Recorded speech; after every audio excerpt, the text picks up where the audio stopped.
It's a feeling successful people describe. They call it the arrival fallacy. It's the moment you reach the summit, the money, the title, the recognition, and instead of fulfillment, you find a hollow victory. The finish line was a lie.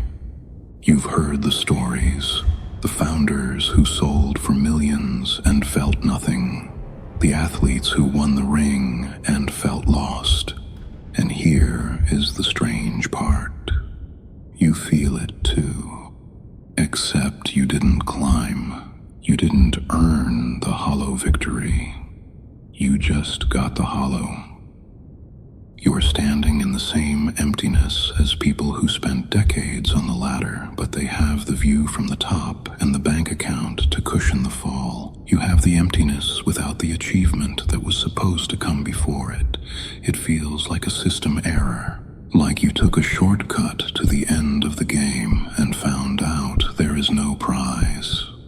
What happened? How did you end up at the end game while everyone else is still in the tutorial? How did you end up here without the journey? And more importantly, is this emptiness a problem, or is it telling you something?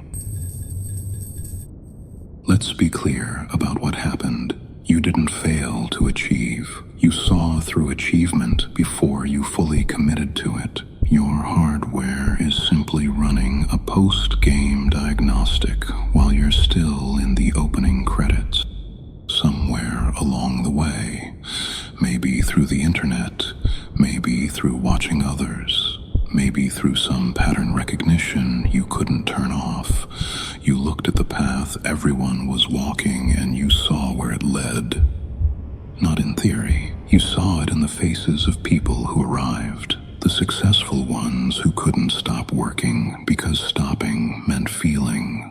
The wealthy ones who kept accumulating because enough was never enough. The achieved ones who immediately needed the next achievement because the current one didn't last. You saw the game, and something in you refused to play it fully. Not because you were wise, not because you were enlightened, because you couldn't unsee what you'd seen. The system promises that hard work leads to success, and success leads to fulfillment. It's the core mythology of modern life. Grind now, feel good later. Sacrifice the present for a future that will finally feel like enough. Tolstoy had everything: fame, family, wealth, literary immortality, and he couldn't stop thinking about suicide. Not because his life was hard, but because achieving everything revealed that achievement wasn't the point. The arrival showed him the lie. Your intelligence performed an unauthorized deconstruction. You saw the lie early. The culture calls this laziness or lack of drive. I call it clarity without a cushion. You have the disillusionment of a 60-year-old retired CEO, but you're still living in a body that needs a reason to move. This is the gamma trap. Your awareness has transcended the game, but your agency is still paralyzed by the realization that the game is constructed. Here's what's actually happening in your nervous system. There's a phenomenon called hedonic adaptation. Your brain adjusts to pleasure. The thing that felt amazing the first time requires more intensity the second time to feel the same. The promotion that thrilled you becomes normal. The salary that seemed life-changing becomes baseline. The brain recalibrates around whatever you give it. This is why successful people feel empty. The achievement delivers a spike, and then the spike fades, and they need the next achievement to feel anything at all. It's a treadmill.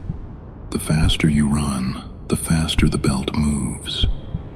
But here's what nobody talks about. You can inherit the flatness without running the treadmill. If you grew up saturated in stimulation, screens, content, endless novelty, your baseline was already elevated before you achieved anything.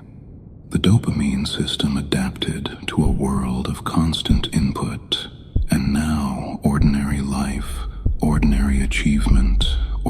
ordinary success feels muted, not because you failed to achieve, but because your nervous system was calibrated in a different environment. Add to that the pattern recognition. You watched the treadmill from outside. You saw where it led. And something in your reward system, the part that's supposed to motivate you toward goals, got the message early. This doesn't lead anywhere. So you have the emptiness of someone who achieved and found nothing without having achieved. And the culture has no framework for this. The successful and empty person gets sympathy, gets books written about them, gets to be a cautionary tale. The never achieved and empty person gets told to try harder, gets called lazy, gets diagnosed with depression or lack of motivation. But what if it's neither? What if the emptiness isn't a failure to achieve, and it isn't a chemical imbalance, and it isn't laziness? What if it's accurate perception? What if you're feeling the truth that the achievers only discover after decades of climbing, and you're feeling it early, without the decades, without the climb, without the view from the top that makes the emptiness feel earned? That changes what the emptiness means. Here's the glitch, the crack in the story you've been telling yourself. The emptiness isn't a bug in the success program. It's the first honest signal you've received in years. The system promised that achievement would fill you. It lied, but the lie breaking isn't the tragedy. The lie breaking is the beginning of something else. Because here's what the emptiness accidentally revealed. You were never empty because you lacked achievement. You were empty because you were looking for something in a place it was never going to be. Nietzsche wrote about the death of God, not as an atheist victory, but as a crisis. When the old meaning structures collapse, you don't get freedom. You get vertigo. The ground disappears. Everything that was supposed to matter reveals itself as constructed, arbitrary, a story someone told that everyone agreed to believe. That's where you are. The success story collapsed. The achievement narrative revealed itself as empty. And you're standing in the clearing where the old meaning used to be. The difference between you and most people, they haven't gotten here yet. They're still climbing, still believing the arrival will mean something. You already know it won't. Camus asked whether we should just kill ourselves if life is meaningless. His answer was no, but not because life has meaning, but because the question itself is wrong. The absence of given meaning isn't a void to be filled. It's a space to be inhabited. The emptiness isn't what's left when success fails you. The emptiness is what was always there, underneath the noise, underneath the striving, underneath the performance. Sometimes all you see is the emptiness. You reach the conclusion that because everything is constructed, then nothing actually matters. You think that everything is relative and that there is no absolute truth. It's only half of it. It is true that on an absolute level, the game is a choice. The rules are arbitrary, the meanings are made up. But here is the other side of the coin. The fact that the song will eventually end doesn't make the melody any less real while it's playing. Nothing changes, and yet everything changes. The void is the silence. Your life is the music. You've been staring at the silence, waiting for it to justify the song. It can't, it won't. The justification for the song is the singing.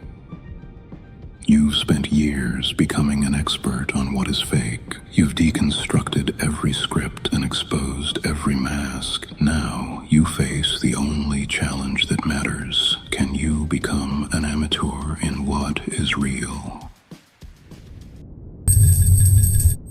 Being the one who sees through the world is easy. It's the ultimate ego defense. It allows you to stay safe, stay cynical, and stay unjudged because you never actually build anything. But seeing through is just the first half of the transition. The second half is construction. You have the freedom to choose your own why. Not because life is a joke, but because you are the meaning maker. You aren't going to find your purpose in a book or a feeling. You are going to render it through the friction of your own agency. You've deconstructed the success script. Good. Now, what are you going to use your very real hardware to create in this very real moment? Stop mourning the building you tore down. It was never meant to hold you. The site is clear. The foundation is solid. The emptiness was never the problem. It was the prerequisite. You aren't failed at success. You are post-success. There is a protocol for what comes next. For the architects who have seen the void and decided to build anyway, trace the signal to the void. Access key VOID. Don't come to find yourself. Come to map the architecture of what you are going to cause to exist. The demolition is over. The construction begins.